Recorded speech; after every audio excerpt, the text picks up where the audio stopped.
Kaixo eta ongi etorriak magazinera bertze egun batez, gaurkoa martxoaren 23 dugu hortzeguna eta bi elkarrizketa izanen ditugu. Hementxeen magazinean kirol kontuetaz gainera arituko gara gaurkoan lehenik eta behin Ladi Satrustegi Lesakako alkaterekin egonen gara eta berarekin bizibide proiektuaren ampliazioaz arituko gara solasean. Alde batetik bide bat ereki dute bizikletentzako, bide bat hortxen mendian, publiko guztientzako gainera, eta bertetik pump track bat sortu dute. Hortxen, Lesakan herrian bertan bera kontatuko digu nola izan den prozesua eta zer demonio den egin duten kontu guzti hau. Bigarren elkarrizketan kirol gehiagorekin, Jaime Agirre, Erremonte Fundazioko zuzendari kudeatzailearekin egonen gara solasean izan ere duela egun gutxi, Elgorriagako bainuetxean, 2023ko Erremontearen programazioa aurkeztu zuten eta Erremonte Iruña enpresaren plantilla, hau da, Erremonteko jokalari profesionalak zein izanen diren ere ezagutu genituen. Jaime Agirre kontatuko dugu horretaz gehiago. Guzti hori baino lehen, has gaitezen, betiko edukiekin. Lehenik eta behin, efemerideak. 1808 urteko martxoaren 23an, Murat Mariskala Napoleonen koinadua Madrilera iritsi zen armada indartsu bat agindupean zuelarik. Erret familia Baionara eramateko ordena zuen Fernando Zazpigarrena Espainiako errege ez errekonozitzeko helburuarekin. Murat Napoleonen lugarteniente zen eta Espainiako erresumaren okupazioan zebilen, Iruña, Bartzelona, Figueras eta Donostian. 1933ko martxoaren 23an, Reichstagak Adolf Hitlerri erabateko boterea eman zion, Alemaniako diktatore bihurtu zelarik. 1949an Günter Grass idazleak Die Blechtrommel latorrizko danborra eleberria argitaratu zuen. Eta 1962an Cristobal Balenciaga jostun eta moda diseinatzaile gipuzkoarra hil zen. Gaurko lerroburu nagusiak.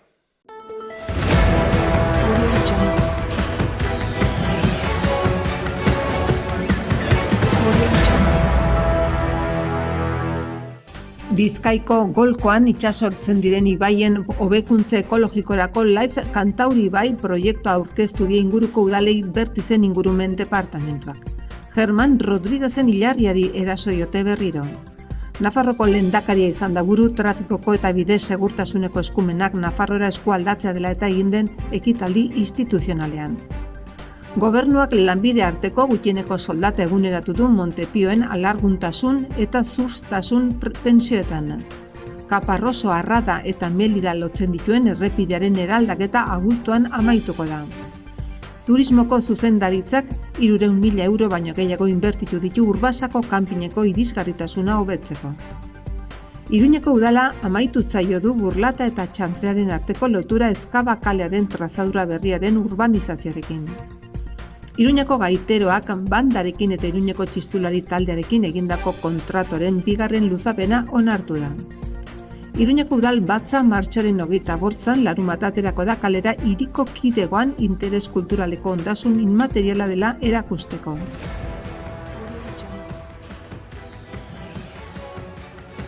Ikus dezagun baitere agenda kulturala. Gaurkoan, Iruñeko autobus geltoki zaharreko nasetan 6:30 ospatuko da Mintzodromoa 2023. Hainbat gairen inguruan iritziak trukatzeko gunea da Mintzodromoa. Zabaldin atxaldeko 7:00, Bretx horiren final aurreko azken saioa. Gai jartzailea, Jone Rubio Mazkiaran izango da eta bertsolariak Aitziber Leoz, Sarai Roble, Maia Agirre, Mikel Lasarte, June Aiestaran eta Javi Lezaun izanen dira. Baitere LGTBI errealitatei buruz, bihotz, bitxotx izeneko bakarrizketa eta harremanetan maitasun erromantikoaren adierazpen eta horrek maitatzeko modu ezberdinengan duen eraginaren inguruko hausnarketa eginen dute. Garazi San Martin LGTBI plus kolektiboen aktivistaren eskutik izanen da. Bakarrizketa Nafarroko Antzerki Eskolan, 7:00. Eta Idoia Tapiaren eskutik Ludus Antzerkia, txaldeko 7:30 Karrikirin. Ener Zinema zine jasangarriaren 8. zikloaren barnean, Zure planetan hasten da mundua filma eskainiko dute. Bertan izanen dira Jon Fontela lanaren zuzendaria eta Amaia Ayerbe gidoilaria. Sarrera doakoa da eta krispetak banatuko dira. Geltokin atxaldeko 8:00. Baitere Maier Irigoyen, Isabel Saez Perez eta Iker Oiz Elgorriaga egileen Zauriak dokumentalaren emanaldia Herripagainako auzo lokalean atxaldeko 6:30. Emanaldiaz gain, Maier Irigoyen eta Iker Oiz Elgorriagaren eskutik solasaldia. Hortziralean, zer ikusi du janariak sexualitatearekin? Erabili daiteke elikadura praktikak sexualak sustatzeko? Sexualki jatea tailerra emanen du Uxue Aristu nutrizionistak Laban Sare elkartearen eskutik atxaldeko 7:00. Poesiaren nazioarteko eguna dela eta 3 poesia libururen aurkezpena eginen dute Katakraken, Alaska, Zeozer gaizkidoa eta poema liburu bat irakurtzeko jarraibideak. Fernando Rey izanen da aurkezlea Kondestable jauregian atxaldeko 7:30. Baita ere, Ani Egnoren emakume bat liburuaren irakurle taldea bilduko da zaldiko maldikon atxaldeko 7:30, Jerma Antzeslana 8:00 Gaiarren, eta Zeamaiz taldeko Adore Ekemena Kuraia Turra aurkeztuko du Iruñean Zentral Antzokian. Kontzertua gaueko 9:00 hasiko da eta 8:00 ateak irekiko ditu antzokiak. Larun batean zerbait egin nahi dugu, baina ez dakigu zer. Zikloaren barruan, emozioen eizan hitzaldia Lorena Arangoaren eskutik. Goizeko 10:00 plazaran.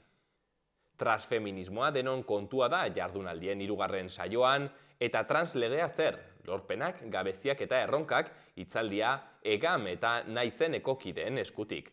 Zer aldatu da lege berriarekin eta ze gabeziak ikusten ditugu, goizeko 11:00 Katakraken. Transfeminismoa denon kontua da jardunaldien 4. saioan, borrokalari transgeneroan hitzak. Esperientzien maila hitzaldia izanen da. Naizen, Joseba Iturrioz, Edur eta Denis egonen dira bertan, eguerdik ordu batan Katakraken. Eta martxoaren 28 goizeko 11:30 mus txapelketa azkarra hasiko da eta bazkaltzeko aukera egonen da Euskaldunon biltokian.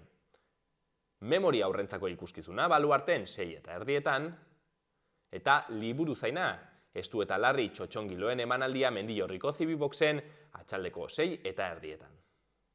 Baita ere hitzaldia zure burua jakeatzeko prest, dantzaldi ez normatiborako atondu Katakraken 7:00. Eta igandean, Kiki, Koko eta Moko pailazoak Sarrigurengo Institutoko gimnasioan egonen dira, goizeko 12:00. Izurde mutikoa filma eskainiko dute Herripagainako auzo lokalean atxaldeko 8:30. Les Meres Españoles filma eskainiko dute Laban atxaldeko 6:00 Txiki eta Otaegiren fusilamenduei buruzko dokumental bat da Les Insoumises kolektiboak 1978 grabatu zuena, euren amak elkarrizketatuz. Atxaldeko 6:00 izanen da. Goazen, gaurko egunkarien azalekin. Diario de Notiziasen kasuan, lerroburu handi batean, Volkswagen Nafarroak 87,4 milioiko mozkin errekorra lortu du 2022an. Irabazi naiz eta erdi eroaleak falta, fabrikazioa zaildu eta aldi baterako lan erregulazioa eragin zuen. Landabenek 288.000 ibilgailu ekoitzi ditu 2021 baino 130 gehiago. Urtea 4.546 langilerekin amaitu du 1,7 gutxiago. Argazkian Foru Poliziako agenteek alkohol kontrol bat egiten dute. Izenburuan, Nafarroak trafikoaren eskumena berreskuratu du. Foru gobernuak eta gobernu zentralak eskualdaketa sinatu dute Iruñean. Eta berri gehiagotan, Larrabiderako 4 milioi euroak ari batetik zintzilik daude. Baita ere, aseguru etxeei egindako iruzurra urtetik urtera hazten ari da Nafarroan 2019tik. Diario de Navarran lerroburu nagusian, Comtosek Foru gobernuari kolpe bat eman dio Europako funtsen kudeaketagatik. Gaitzetsi egin dute gardentasunik eza, plangintzarik eza eta exekuzio txikia. Argazkian atzo Aiozeko enbalsearen irudia. Izenburuan urtegiak ez dira berreskuratzen. Edukiera duela urtebetekoa baino 19 puntu txikiagoa da. Argazkian, Europak 640 erreklamazio desblokeatu ditu Nafarroan hipotekak ireki. Gara egunkarian, migratzaileei euren bidean laguntzen jarraituko dugu, errandute. Etorkinekin elkarteak azpimarratu du migratzaileekiko elkartasuna ez dela delitua hirukide atxilotu ondoren. Argazkian berriz, omenaldi bat ageri da. Izenburuan, Pasaiako exekuzio extrajudiziala aitortuta.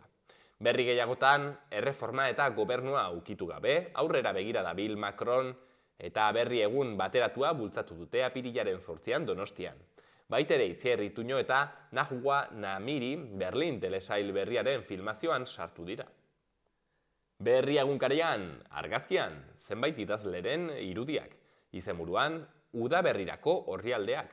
Garazi, Arrularen ipuinak, Pako Aristiren saiakera, Oiane Amantegiren novela eta Mariluz Estebanen poemak izanen dira sasoi honetan argitaratuko diren lanen artean.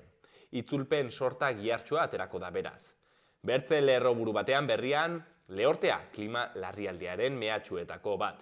Eta aur falta, araoz larria bilakatu da Afrikako adarrean eta Argentinan. Berri gehiagotan, aberri egun bateratua ospatzera deitu du Euskal Herria baterakek, eta baitere, Macronek adierazi du aurrera egingo duela erretreten erreformarekin. Eta Euskal Herria irratian, Unai Irigaraien hitzak, euskararen normalizazioaz ezin gara mintzo. Gazte euskaltzaleen sareak, Nupeko euskara taldeak eta Ikama ikasle taldeak mobilizazio bat deitu dute ostegun honetan eguerdirako. Euskaldunen eskubideak defendatzea eta hezkuntza euskalduna aldarrikatzea dira helburuak. 12etan abiatuko da martxa Antoniuti parketik. Baitere, Carlos Delas, bere hitzak, Pasaiako sarraskiaren txostena oso argigarria da, baina samindurik gaude, 3 urtez eduki dute ezkutuan. Eta azkenik, SAE, ELA eta Komisiones Obrerasek sindikatu hauek antzezpen tamalgarria egiten ari direla salatu du labek.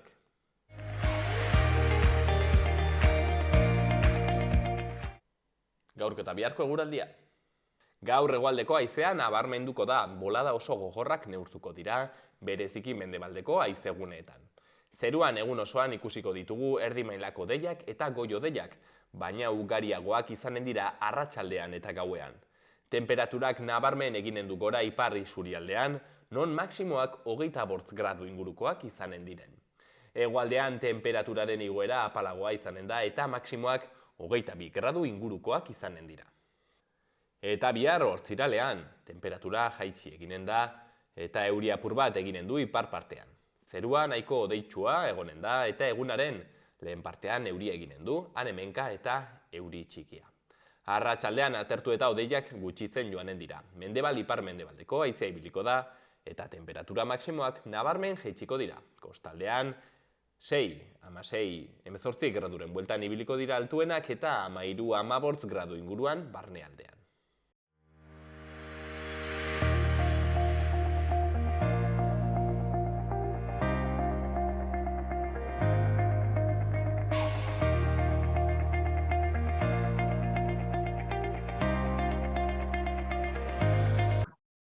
Ganden larun batean, bizibide proiektua, lesakan BTT eta enduro ibilbideak eskaintzen dituena, 2 inaugurazio berrirekin handitu zen. Aginaraino, doan 2 kilometro eta 360 metroko desnibela duen jeitxera berri bat, eta Eltzeta kaleko pump tracka. Pump track, ezagizazki nola errango den, hortan lagunduko digu lesakako alkate den Ladisa Trustegik, hemen behin baino gehiagotan egon dena, eta gaurkoan ere, bere ezagutzarekin ilustratuko gaituena, kontuenen inguruan, Ladis, atxaldeon. Atxaldeon, zoire bai. Esker gurean egoteatik. Ladis, txirrindularia zu? Nire erratu libretan eta hitz baina, bai, gustatzen zait, bai. Bizibide proiektua, beraz, nolabaitere berritu duzue, handitu duzue, lehenik eta behin, bizibide zer da? Zeren sartu naiz hor webgunean eta ikusi dut webgune askitxukun bat duela, baina ez zait argi gelditzen zer den, Nafarroko gobernuarena den, enpresa batena den, konta iguzu pixkat. Bizibide ekimen, udalaren ekimen bada, bertan udalaz gain komertzio, zerbitzu eta enpresa baten batek ere parte hartu du, baina erranen dugu ekimen publikoa dela. Azken finean da, proiektu bat, ongizatea bultzatzen duena, kirola den aldetik, eta gero turismo jasangarri bat ere bilatzen duena, ez? Hor badago, bertako ekonomia ere aktibatzeko instrumentuak gehiago ere bada. Orain egin duzuena da, proiektu hau, bizibide proiektu hau handitu. Alde batetik, Ladiz, Aginaraino gaten den 2 kilometroko jeitsiera berri bat egin duzu. Konta iguzu pixka hortaz. Hori da, bai, Aginaraino baino gehiago, han inguruko alderdi batetik jeisten den 2 kilometroko jeitsiera bada. Bizibide duela 3 urte hasi zen, gauzatzen edo maketatzen, eta gaur den egunean baditugu ja hainbat kilometro gure mendietan DTT edo enduro pistaz osatua dagoena, ez? Hori eskaintzen duena, eta faltan botatzen genuena zen bajada luzeago bat, ez hain teknikoa, ez hain zaila, gero herrian bukatzen zuena. Eta horrekin lanean hasi ginen ere, eta Orbeak diru laguntza bat eskaini zigun, 16.000 eurokoa, guk eskaera hori egin genuen, hori bilatzen genuelako, bajada hori bilatzen genuelako, eta beraiek diru laguntza hori eman digute. Eta diru horren bitartez, dauden pista batzuk hobetu dira, eta batez ere pista berri hori edo bajada berri hori gauzatu da. Orduan larun batean genuen horren lehenengo orain arte herritarrek ere ez zekiten nondik nora joaten zen, eta orain ja denentzako erabilgarri dago, eta nola baiteko, estreinua egin genuen. Hau ez da hain gogorra, beraz, malda, pixket, ez da egitez, egingarriago, guretzat, hortan atopez dauden jendearentzat. Bai, hori da. Hortan ibiltzen den jendeak, disfrutatzeko bajada dela erraten du, hemen lesakan badugu bertze bat, akerbidea deitutakoa, hori bai asko zailagoa da, hor zuzenean kartelean adierazten da, bai jendea bakarrik badakien horrek botatzeko, eta honetan bai errexago botatzen alomen da, edo hoi izten alomen da. Nik ez dut probatu, ez dut eskua zutan jarriko, baina bai, egingarria gomen da, bai. Maiatzaren 28tik aitzin, bada ez bada, hor hauteskundeen ondotik, Ladiz, gero bota zaite lasai ederre. Igual kanpaina egiteko ez dago gaizki, nor daki. Ez dakit. Bazpada kanpainan saiatzen gara ridikulo ez egiten, eta ez dakit nik hor ez nuen egingo, baina besteik hori utziko diogu, probatuko dugu, noiz bai, lasaiago, eta botako gara hori. Ladiz, kuriositatez, Orbeak ematen du 16.000 euroko diru laguntza, pentsatzen dut horren truk ere, zerbait eskatuko duela edo horre egonen dela olako trukeren bat? Orbeak gehien bat da, Orbea bakitze bizikleta munduan ere biltzen da, azken 2 urteak ere onak izan dira bizikleta markentzat, hori nabaria da, pandemia eta gero kriston bizikleta salmentak izan dire, eta bazuen diru poltsa bat, ekimen konkretuetara bideratu nahi zuena. Diru laguntza bada, bai guk adierazi behar dugu, Orbearen diru laguntza izan du dela, eta hitz eskertuak, bertzela, igual ez genuen jautxere hori egin alizanen, eta hori da, pixkat, Orbeak adierazten digu, nolabait guk ere beraien diru laguntza hori nonbait nabarmentzea, eta lako elkarrizketetan mai gainean jartzea, bertzerik gabe. Hortzen, Orbearen laguntzari esker egin den, malda jeitsiera berri hau, 2 kilometrokoa, Ladizek kontatzen zigun moduan, printzipioz guk ere, pertsona lurtarrek egiten alko genukena. Eta horretaz gain, Ladiz, Eltzeta kalean, pump track bat egin duzu, lehenik eta bien azabaldu barko diguzu pump track delakoa zer den. Bai, pump track bat, bada bizikletakin ikasteko zirkuito bat, baina baita ere badakienak trebatzeko zirkuito bat. Azkenean entrenamendu toki bat da, parke bezala ere erabiltzen dena, edo aurrek isi modura ere erabiltzen dutena, hortako ere balio duelako, baina gero badago bertze komponente hori, entrenamendu komponente hori ez. Eta pista, izan daiteke lurrezkoa edo asfaltarekin egina, gure kasuan klimarengatik eta mantenimendularengatik asfaltarekin egin dugu. Eta bide bat da, jautsiera eta igoerekin, eta inertziak eta teknikak eta lantzeko balio du, ez? Ez bakarri bizikletakin, edo patinetekin, edo lerroko patinekin, edo skatearekin, edo ere erabiltzen aldena.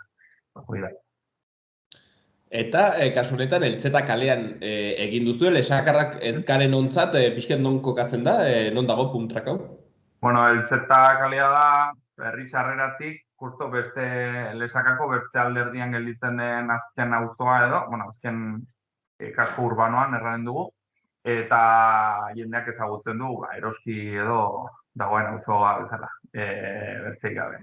Orduan, bueno, erreixa da, lesakan ez dago galbide handirik, orduan herria gurutzatu eta aurki daiteke. Eta gainera, bueno, pues estrenoatik jende pila bat biltzen ari da, aurren, bueno, jakitzen nobedade izaten denean mundu guztiak gara joan izaten du, eta kasu honetan, kriston mugimendu harrera baitzona izaten ari da, eguraldiak ere laguntzen ari gaitu, orduan, bueno, harrera gaitzona, bai. Hau, zuen hasierako proiektu bat zen, zuen alkatetza taldearena, nola baitere bildu alderdiarena, nola izan da, erran dut aspalditik pentsatutako zerbait zen hau? Egia erran ez ginen programa duela da urte diseinatzeragoan, ez genuen inondik inora ere pentsatzen puntrak bat gauzatuko genuna, bai hau dela bizibide ekimenaren barrenean sartuta dago, azkenean modu batera hobertzera bizikleta ere sustatzen dugulako, bizikletaren erabilera, kasu honetan mendian eta erabiltzeko, eta bueno, hori bai nolabait alojamenduek eta turismora edo turismotik elkar bizitza hori jasotzen dutenek, bai erraten ziguten, badugun mendiarekin eta badugun azalerarekin, hori olako ekimen bat bilatu behar genula. Gero hori denari forma ematen eta, bueno, pues horretan ibiltzen den jendearekin hartu emanean, hartu ginen olako instalazio bat ona izaten altzela. Eta, hau izan da azken, erranen dugu, azken urteko kontua, edo azken urte terdiko kontua. Eta, bueno, diru laguntza batzuk ateratzen ditu zedernak, Europatik etortzen direnak, PDR-ak edo dituak, eta horietan, erraten dizut bizibideren barruan eta ongizaterako instalazio bat bezala. Azken finean bada kirol instalazio bat, eta isi instalazio bat, orduan, bueno, hori denari forma eman da, nonbait diru laguntza jaso genuen eta intzinera egin dugu horrekin. Bertzela gure kabuz, segurazki ez genuen egin izanen gauzak diren bezala, diru laguntza hori horren aukera atera zen, eta hitz positibo bezala ikusten genuen, jendeak ere ematen du aski konten dagoela, orduan, bueno, pues hor dago. Hain zuzen ere, Ladistuek beti azpimarratu duzue, zuen gobernu taldea beti izan dela arron parte hartzailea, ez? Hau da, bultzatu duela beti ere herritarrekin dialogo hori eta ulertzen dut pamtrak hau, kasu honetan pixket ere hortik datorrela, ez? Parte hartze horretatik. Duela aurreko urtean, 2022an, bueno, 2021-2022 ikasturte hortan aurrekin parte hartze organo bat bultzatu genuen, horretarako pertsona bat kontratatu zen, eta parte hartze organo horretan, aurrek ere adierazi zizkiguten, bueno, urtean zehar joan ziren lantzen ideia batzuk, eta azkenean ailetu ziren bi ondoriotara, bi eskaeratara. Eta horietako bat zen, bizikletantzako edo instalazio bat egitea, ez egon puntrak bat bezala definitua, baina bai gure bertze ideia horrekin kasualitatez denboran koinziditu dute, eta aurrek ere horretan eskatzen badigute eta gure ulertzeko moduarekin bat egiten baldin badu, zer hobe. Eta bueno, bai gero egia da, auzotarrekin eta pixka lanketa bat egin behar izan dugula, azkenean, bueno, beraien espazio bat nolabait inbaditu da edo bertzera bilera batekin, eta bueno, hori ere landu behar da, baina beti ere jendearen iritzia kontutan hartu hori bai, gure ez dakit, Lesaka ez da hiri handi bat, ez da herri handi bat, eta hemen denak ezagutzen gara, eta erreixa da, nik uste, nahi izan ez gero, elkar ulertze hori bilatzea, ez? Kasu honetan, kuriositatez, erraten genuen 95.000 euroko kostu bat izan duela honek, hortik 50.000 diru laguntzetan, 55.000 beraz udalak jarri dituenak, jakitearren, Ladiz, hori, ez dakit, aurrekontua handia da, Lesaka bezalako udal batentzat, erran gastu potolo xamarra da? 95.000 euro guk oso-osorik jartzea, bai da kostu potente bat izango zen. Erdia finantziatua dagoen momentutik, erdira jaisten da, gure inbertsio kapazitatea hori asterako, baina bai, hombre, ez dugu 100.000 euroko gastuak egiten direnean, ja zifra potoloak dire, eta bueno, bai da postu bat nahiko potentea, erranen dugu gaizki ateratzen bazen, hori asumitzea kostatuko zuelako ere, bai. Hori horrela erraten dut, orduan, baina, bueno, genituen, aipatutako garantia horiek aurrek nahi zutela, bertze herria unitzetan egiten ari dire puntrakak, lehengo gunen Txipitxapan ere irakurri nuen, lehitzan adidez ere egin nahi dela, Gipuzkoan pilak egiten nahi dire, de hecho, kostatu zitzaigun, lizitatzerakoan obra enpresarik etzen aurkeztu gainezka daudelako, eta enpresak bakarrik horretara dedikatzen direnak, Azkenean, bueno, iparraldeko enpresa bat hurbildu zen, eta eskerrak, bertzela, pues igual ez genuen egiten denboran, eta bueno, ematen duenez, gura postua ongi ateratzen ari da. Gero denborak erranen du dena bezala, orain egia da berrikuntza dela, eta bueno, denak probatu nahi dutela, baina han auzoan denak aur guztiak bueltaka dira orain.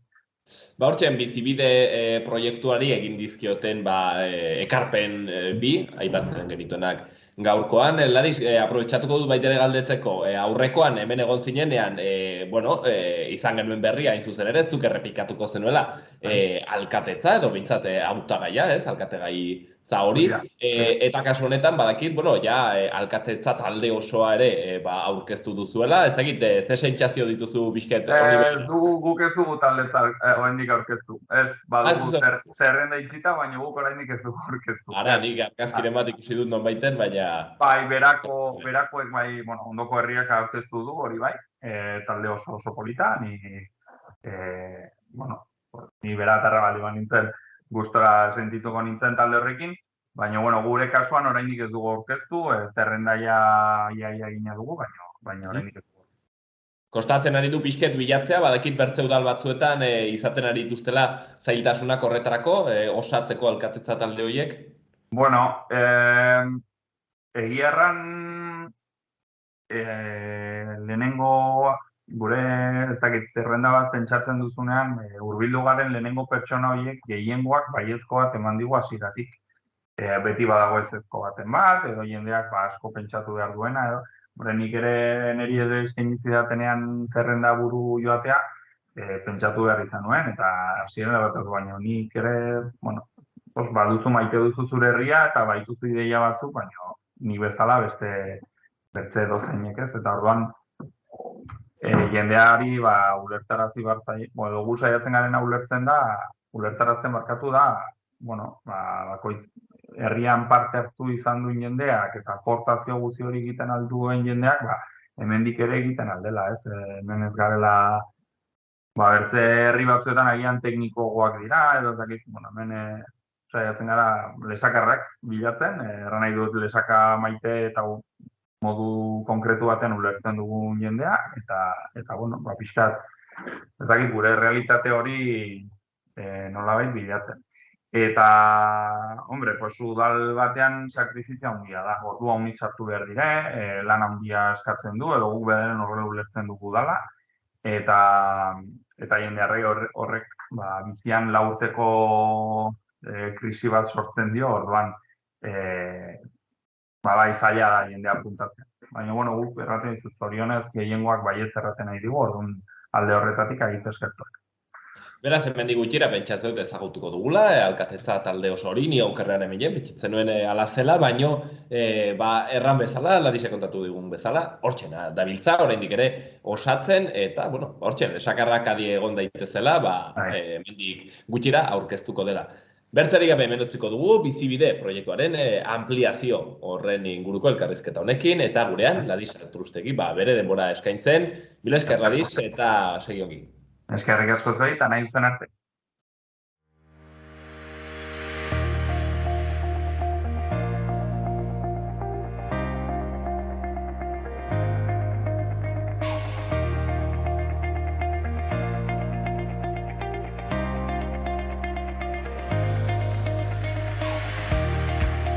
Ikus ditzagun orain, Iruñerriko udaletako albisteak. Uharteko udala kultura, euskara eta haurtzaroa zerbitzuen bitartez eta herri liburutegiaren elkarlanean Oiana Sariak egitasmoa martxan jarri du berriz. Aurtengoan ere bi diziplina izango ditugu, narrazio laburra eta komika. Lehiaketa lehen hezkuntzako 3., 4., 5. eta 6. mailako ikaslei zuzenduta dago eta bi hizkuntzatan aurkeztu ahal izango dira lanak. Barainainen hemen daude apirila ekaina bitarteko ikastaroak Beragazten. Hiruhileko honetarako hainbat jarduera berri dituzte Barainainen. Hasiera eta oinarrizko batxata, fusioa eta oinarrizko saltsa baitere. Izen emateak martxoaren 27tik apirilaren 3 Baragaztan. Iruñean hirigintza gerentziak Amaia kalea Monjardineraino luzatzen duen misiolarien urbanizazio proiektuarekin behin betiko onarpena babestu du, Lezkairurekin oinezkoentzako lotura hobetzeko. Urbanizazioak misiolarien eraikinaren zati bat eraitsi behar du eta oinezkoentzako 1400 metro kuadroko espazio berri bat ekarriko du. Horretaz gain Iruñeko udalak eta ikasketa klasikoen Espainiako elkarteak hitzarmen bat sinatu dute 2. hezkuntzako ikasleen artean antzerki klasiko greko-latinoa zabaltzeko. Kosmos de Valencia taldeak Euripidesen Medea eta Aristofanesen Lisastrata antzestuko dute asteazken honetan Gaiarre antzokian. Eta azkeneko berrian gaur arratsaldean San Lorenzo elintzan soineko tradizionala egingo da eta La Dolorosa pasabidean jarriko da aste santuan parte hartzeko. La Nuestra Señora de la Soledaden irudia jarriko dute bere prozesio bideak eta gainerako elementuak udalaren ordezkoentzako ondasunekin.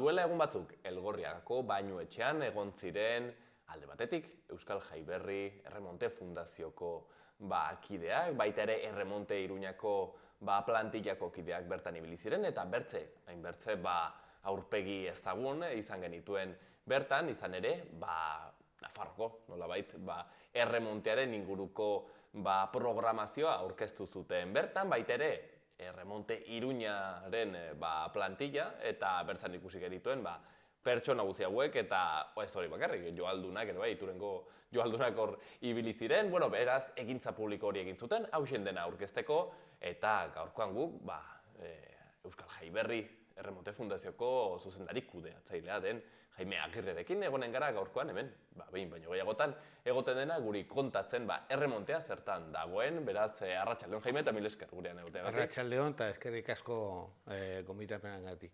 Bertan egon zineten beraz hainbat konturekin, alde batetik Jaime, lehenik eta behin importante, Erremonte Iruñaren aurkezpena egin zenuten, plantillaren aurkezpena, konta iguzu pixkat hortan. Bai, guk badukago akordio bat, konbenio bat enpresa horrekin, gure antolaketak egiten dugu bere plantillekin, eta probestu genuen gure aurkezpena, beraien plantilla bai aurkezpenerako egitea. Erremonte Iruña, jakin dezagun da, nolabait ere, enpresak antolatzen dituenak jokalariak, ez? Jokalari profesionalak erremontekoak. Bai, da hemengo enpresa bat, eta hemengo plantilla, Nafarroko plantilla, beraiek eramaten dute enpresa bezala. Eta zuek baduzuen akordioa leheno kontatzen zenidan, Jaime, egiten duzuela, nolabait ere zuek formatzen dituzuen erremontista horiek, gero badute aterabidea nolabait ere hementsen, ez? Bai, gu akordio hortan badaukagu bi perfila, ez? Bata da gure txapelketak antolatzeko, plantilla osoarekin, eta gero badaukagu beste akordio bat gure erremontistak maila ona hartzen dutenean, pasatzen dute profesional mailara beraiekin. Zer moduz ikusi zenuen? Plantilla hori, ez dakit zentzuzko galdera den, noski bentsatzut ikusi zenuela ongi, baina, ez dakit, sentsazio honak bentsat argazkia izu aski txukuna. Bai, plantilla oso ongi, oso motivatua,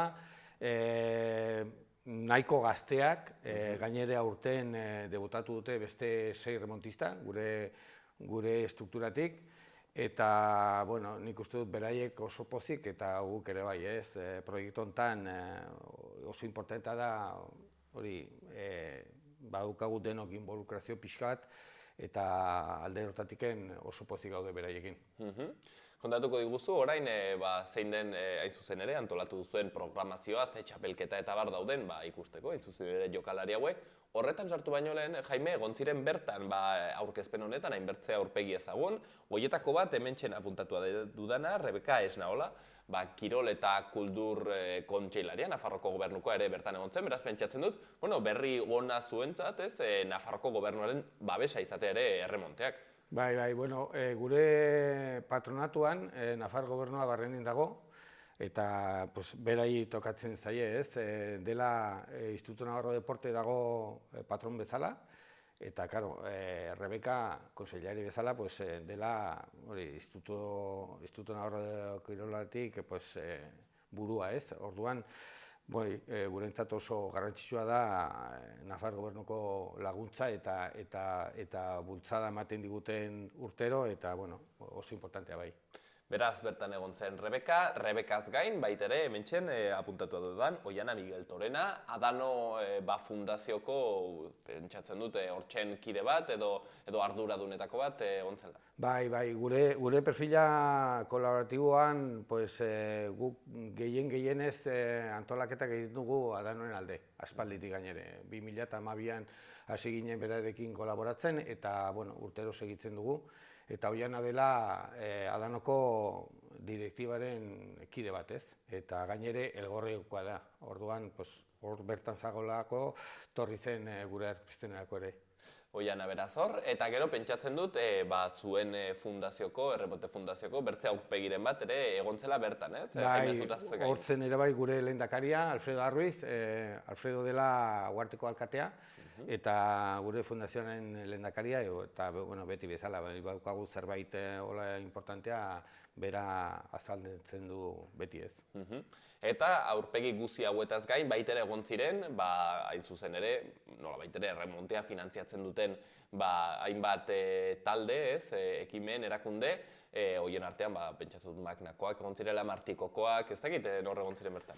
Bai, torri ziren, importantenak ez, torri zen Martikokoa, Magnakoa, CaixaBankekoa ere bai, torri barzen ere bai Marizkurrenako enpresaren burua, Javier Marizkurrena, bino zaukan bidai bat kanpon eta ezin zuen torri, bino gure babesle importantenak ziren guri laguntzeko eta apoiatzeko gure proiektuan ez. Hortxen babesle guzti horiek, eta kontua da, Jaime, zukor bertan aurkeztu zenuela, 2023ko pentsatua duzuen programazioa. Ez dakit, ze kontatzen aldi guztuen horretaz, badakit, nola baitere bi bloke handitan edo banatzen duzuela, alde batetik formazioa, eta bertzetik antolakuntza. Formazioari dagokionez, zer badugu? Bai, formazioari beti bezala, gero eta eskolak edo erremonteko sekzioan gehiago daukagun, Donestemen daukagu bat, Agoizan bertze bat, Lekunberrin bertze bat, Esteribarko Erron bertze bat, Alsasun ere bai, eta Tarrabian ere. Eta, joan den urtean hasi ginen ere bai baztanen. Iruritan badukagu erremonteko sekzio bat, eta oso pozik gaude, hori da gure etorkizuna hortik heldu da. Beharko dugu gero eta mutiko gehiago erremonte probatzen, eta badukagu gero eta gehiago, seguraski erremontistak gehiago ateko dire, eta gure etorkizuna hortik heldu da ez. Jaime, emakumendako oraindik ez dago atera biderik hementxen erremontean? Bai, ari gara pensatzen, ari gara saiatzen, zaila da zeren, gure tresna, gure zesta nahiko pisu dauka, baina, egin ditugu beste batzuk, plastikoko zesta batzuk, pixko txikiguak, eta horrekin ari gara saiatzen, bai Alsasun, eta Alsasuko pilotako taldea badaukate neska batzuk, eta hasi gara beraiekin probatzen, eta hori da gure asmoa zaila da, baina saiatu beharko dugu zerbait emakumeekin, bai. Aipatu dituzun herri guzti hauetan, pentsatzen dut gonbitea hemen, edo zein aurri bertan parte hartzeko, ez dakit zerbait berezia izan behar duten, hortan parte hartu nahi duten aur gazteek, edo bertara agertu eta parte hartu honetan? Bueno, bai, zerbait berezia, bueno, guk herri horietan saiatzen gara urtero zeo zer antolatu, ez? Aurten ere antolatu behar ditugu 5 txapelketa, eta, bueno, txapelketa horien zehar, pues, segurazki olako herrita guztitara joanen gara, ez? Eta, bueno, hori ere pues, laguntzen digu, bai, bueno, eramateko profesionalak eta partida politak eta ikusgarria ikusteko, eta hortik ere segurazki mutiko batzuk ikusiko dute, eta, bueno, segurazki, bueno, izanen dute ja, igual gogo gehiago saiatzeko, probatzeko zer den erremontea, ez? Beraz, hortzen, gonbitea hemen fundazionek egiten duen formakuntza lan horretarako, sartzeko ez, erremontearen mundu honetan, eta horretaz gain, txapelketak. Jaime, kota iguzu, zer aurkituko dugu 2021 bueno, honetan? aurten ja hasi gara gure txapelketekin, momentu honetan jolasten ari gara Iruñako Aldezarreko txapelketa, gainere datorren astea ja bukatzen da, datorren astea martxoaren 31an badaukagu finala. Eta, bueno, hori bukatuta, utziko dugu aste santua hutsa, besta direlako, eta hurrengo astea, azten garaia hurrengo txapelketa, udaberriko txapelketa, hori antolatzuko dugu Iruñerriko mankomunitatearekin eta Consorcio de Residuos de Navarrarekin. Bueno, hori perfila medioambientala potente bat eraman behar dugu, eta, bueno, txapelketa hortan ari gara izten sede guztiak, bueno, hori erabaki dugu ja 12 herritara joanen gara, txapelketa horrekin. Gero, ondoren izanen dugu San Fermineko txapelketa, urtero bezala, 3 egun eginen dugu txapelketa bat, 3 egunetan. Eta ondorengo Nafarroko Foro Komunitatearen txapelketa, ez da Nafarroko Gobernuaren txapelketa, hortan ere 13 herritara joanen gara. Eta gero ja bukatzeko egin dugu Gabonetako txapelketa, banakako txapelketa. Hori dire 5 txapelketak antolatu behar dugun aurten. Eta tartin, baldin badokagu fetxa libre batzuk, egin dugu beste jaialdiak, egun bat edo agian ere saiatzen ari gara antolatzen beste txapelketa txiki bat 2 egune horrela Hendaian. Bai, badaukagu akordio bat Nafar gobernuarekin, badaukagu laguntza nahiko polita Kooperazion Transfronteriza zerbait egiteko, eta nola daukagu Hendaiako udalarekin harremana oso ona hitz egin dugu beraiekin, eta ari gara izten ja fetxa batzuk abuztun zehar zeo zer antolatzeko Hendaian. Irakurtzen nuen txapelketa, relampago, zimizta txapelketa moduko bat horrek ezak izarra nahi duen. Bai, bueno, hori egin dugu 2 egunaz, ez? Lehenengo egunetan egin dugu 2 erdi finala, 4 bikotearekin, eta ondoreko eguna ja finala, ez? Eta, bueno, beraiek ere probestu nahi dute eskaintzeko zerbait turismo interior beraiek edatzen dute, ez? Parisiko aldetik heldu da jende asko udaden zehar Hendaiara, eta behar dute hori evento bat beraientzat eskaintzeko, ez? Eta gurentzat bai nahiko polita da. Gero ere, akaso igual olako turista batzuk tortzen baire alderdenetara, ja ezagutzen dute zer den erremontea, denentzat albiste ona izanen da. Izatekotan, noiz izango litzateke hau? Hori izanen da segurazki abuztuan erdian. Asteburu batean, ez dakit oraindik ez daukagu datak fijoak, bino abuztuan erdian izan behar da. Programazio nahiko zabala da, ez dakite Jaime honek ekartzen duze gutxi gora bera ia astebururo badela partida? Pues bai, ia astebururo. Hasi gara Iruñako Aldezarrekin otsailaren erdian, bukatu behar dugu martxoaren bukaeran, gero aprilaren erdian hasten gara berri zen, ekaina bukatu arte. Gero badaukagu Sarsoinako txapelketa uztailaren erdian, segurazki 11 eta 12, eta gero ja, Samioniko torneo binolen hasten gara Nafarroko Foro Komunitatearen txapelketarekin, osea, zu erraten zu bezala ia astero izaten dugu jaialdi bat edo 2 jaialdia. Jaime, gutxiago deskantzatzeko, ez? Bueno, Gelditu beharrean guatzean laun batean gustora. Bai, hobe da dena jarraian, zeren pensatzen dugu horrela jendea, pues, hartzen du ohitura hori eta gurentzat oso albistea ona da, herri asko, pues, hori, ja, kontatzen dute gurekin, pues, zeo zer antolatzeko, ez? Lehenago zen bakarrik eskupilota, eta orain gure eskaintza ere bai, pues, nahiko ona da, eta pensatzen dugu, pues, udala askotara, pues, ongi tortzen zaie erremontea antolatzea.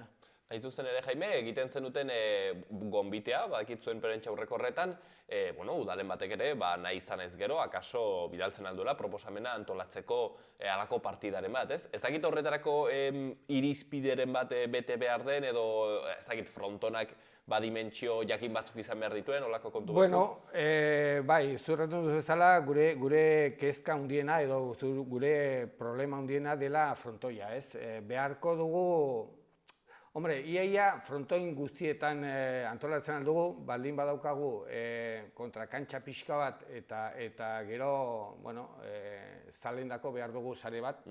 Hala ere, espada sareriken guk eramaten dugu sarea bat usteko jartzeko. Eta hortik aparte, bueno, dimensio normala baldin badaukate, osea, 36 metrotik gora, edo zein frontoetan aldugu antolatzu. Eta bueno, hortik aparte guk pres gaude edo zein tokitara joateko. Eta gainere hori da gure proiektua, ez? Gero eta herri gehiago joatea. Hortxean, gonbitea baita ere, udalei nahi izan ez gero, erremontea antolatzeko, partidaren bat antolatzen, probatzeko. Eta bertzerik gabe, Jaime, orain aipatu duzuna, 30ean badugu hitzordu hori, ezta? Erremonte finala, hemen Aldezarreko txapelketakoa. Bai, Labriten. Eta, bueno, konbitatzen dugu jende guztietara, nahi badute ikusi espektakulo polit bat eta ikusgarri bat, etortzea Labritera, eta gainere, bueno, beste aldetiken laguntzen dute ere bai pixkoa da dan hori, eta, bueno, guk uste dugu hori ere bai gauza oso importantea da, ez. Hortxean aukera, bai adan hori laguntzeko, zeren sarreretako dirua horratez, fundazio honetara joaten da, eta baita ere, erremonteaz gozatzeko aukera, 31an, final horretan, gaurkoan guzti hau kontatzen Euskal Jai Berri Erremonte Fundazioko zuzendari kudeatzailea, Jaime Agirre, hemen behin baino gehiagotan egon dena, eta gaurkoan ere guzti hau kontatzen, beraz, Jaime, eskerrik asko gurean egoteagatik. Eskerrik asko zuei egonbideagatik, eta, bueno, beti bezala oso gustura etortzen gara, zuengana. Gu baitere.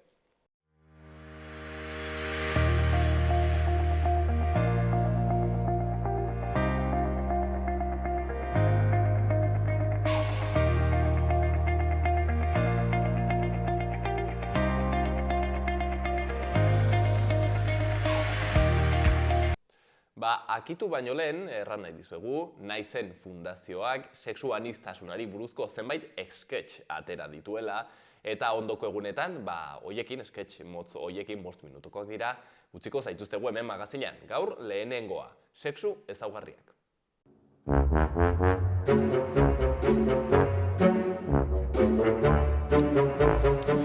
Eta, klaro, Mikel supertxarra da Fortniten, zeden guztien kanpeatzen dabil. Baina Nagore eta biok rasiatzen gea superronak, en plan asako. Eta ordu normala da irabaztea, ez da, eta? Bai, normala da, bai. Eguerdion! Ze goze! Ostia puta, ama. Lur ahori! Ama, hau azurea? Ze pasat zaizu Espainetan? Bai, hau, pixkat gorri xamarra utzi diate, ez? Bigotea depilatzea jo naiz, eta hasieran gorritxuta galdetzen zait, baina seion pasako zait. Eta ez minik ematen? Bai, klaro ematen didala, baina, bueno, ja oitxuta nago, Jose, pasa zela da. Eta zatik hankentzezu? Hombre, zer? Hombre, a ver, igual zuk nahiago duzula bigoteri gabe, baina... Aita, zuke baita dakazu bigotea eta bizarra. Baina desberdina da, gizona naiz. Ta? Zuketzen dukan Fortnite, nola da? Fortnite partidarik. Aita, eta ama gutxiko maiteko zenuke bigoteaz balu depilatuko? Nola ba, berdin maiteko nuke. bai, venga, Mercedes, zuk berdin maiteko ninduzu bizarra utziko banu. Bigotea esan dugu. Aita? Bueno, bai, berdin maiteko nuke, bai.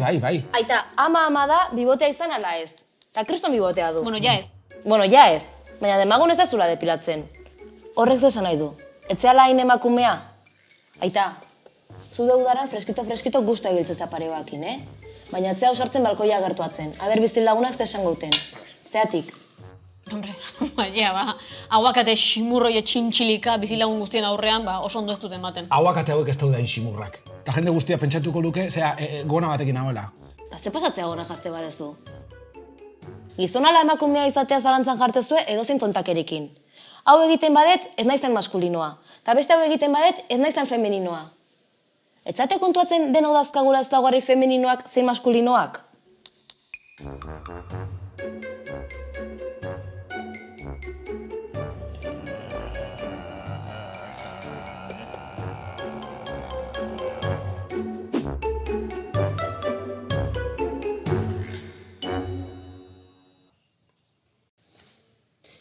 Nik ez dut ulertzen nola jendeak ez duen ikusten denok ditugula ezaugarri maskulino zein femeninoak. Nipe bai? Hombre, claro. Nipe ezaugarri maskulino eduke. Bai, mira zematile daukezun gorputzean. Bueno, baina hori zati da ezaugarri maskulino bat. Bueno, gizonezkoetan, emakumezkoetan, baino maizago ematen den ezaugarri badelako. Bueno, baina maizago emutiek ez da esan gure beti emuten danik. Ez, gaina justu kontrakoa esan nahi du. Esan nahi du ez dela beti ematen. Ze adibidez badaude gizonak gorputzen hilerik ez dutenak, edo emakumeak gorputzen hile pile badutenak. Eta gaina ezaugarri bat maskulino izateak ez du esan nahi gizonezkoetan bakarrik edo esklusiboki ematen den zerbait denik. Edo ezaugarri hori izateagatik gizonagoa izango zarenik. Ja, ez. Bera, zenbat ezaugarrik ez dute zerikusirik gizon edo emakume izatearekin. Adibidez? Begien kolorea edo hilaren adibidez. Claro. Baina beste batzuk bai, eta horiei esaten zaie sexu ezaugarriak. Pertsona bakoitzean ezaugarri horietako batzuk maskulinoago dira eta beste batzuk femeninoago. Baina horrek ez du zehazten zu neska ala mutila zaren. Bale, baina zu ezaugarri anatomikoei buruz bakarri zaritz, ez da? Bai. Adibidez, gorputzen hile asko eukitzaren esan dut, eta hori ezaugarri anatomiko bada. Baina badaude beste sexu ezaugarri batzuk, norberaren izateko moduarekin edo espresatzeko manerekin lotuta daudenak. Edo berbaiteko daukuen modua, edo gestikulatzeko daukuen modua esan gure. Edo janzteko dugun modua, edo ditugun zaletasunak, hori da sexu adierazpena. Bueno, genero adierazpena ere esate zaio. Baina zaletasunapen maskulinoak edo femeninoak izan leike? Bai, klaro. Beti ere kontutan hartuta maskulinoak esan nahi duela gizonezkoetan maizago ematen den ezaugarri badela, eta femeninoak emakumezkoetan maizago ematen den ezaugarri badela. Baina maizago mateak ez da zago beti emuten danik. Ondo, kepa, aize ikasten. Gonak jaztea, adibidez, ezaugarri femenino bada. Baina horrek ez du esan nahi, gizon batek gonari jantzi ezin duenik. Gainera, gonak jazteko modu maskulinoago bat edo femeninoago bat ere, egon liteke. Zer hemen, kontua ez da maskulinoa edo femeninoa den. Baizik eta zerbait maskulinoagoa edo femeninoagoa dela, beti ere bata bestearenekin harreman duta. Baina hori da noi, esan gurot, kulturala bada, ez? Bai.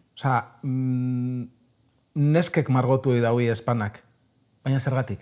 Ja, hombre, ohiturak edo kulturak edo jendartearen erabilerak beti baldintzatzen duelako sexu adierazpena. Bueno, bida, importantiena, bakoitza jantzi eta espresau deila gure dauen moduen. Faltaria, bas. Bestek ez genuen behar. Sexu ezaugarriak. Emakumetan maizago ematen diren ezaugarriei femenino deitzen zaie. Gizonetan maizago ematen direnei berriz maskulino. Maizago emateak ez du esan nahi beti ematen direnik. Hain zuzen kontrakoa esan nahi du. Ez direla beti ematen.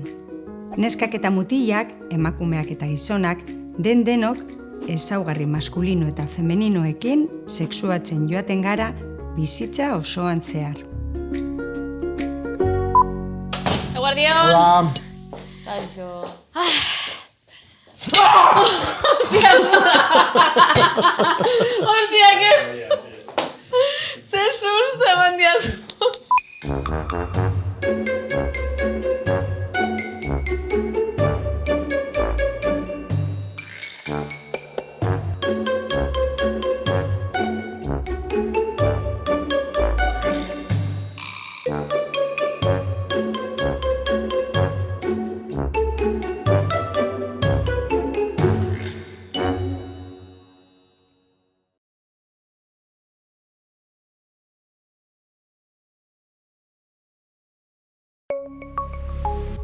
Gobierno de Navarra. Nafarroako gobernua.